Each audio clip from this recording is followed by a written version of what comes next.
Здравейте, казвам се Николета, работя в ортопедичен център Кинов. Завършила съм медицински колеж град София, както и Национална спортна академия Васил Левски, специалност магистър кинезитерапия. Работя както с деца, така и с възрастни, деца и възрастни с увреждания, спортисти.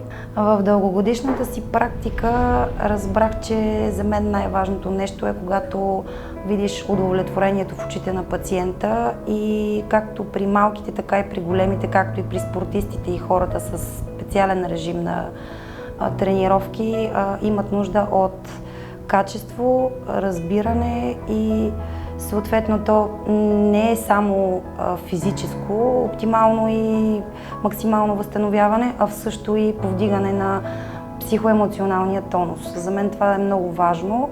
Това сближава терапевта, на който пациента се доверява, така че да се чувства добре, излекуван не само отвън, но и отвътре.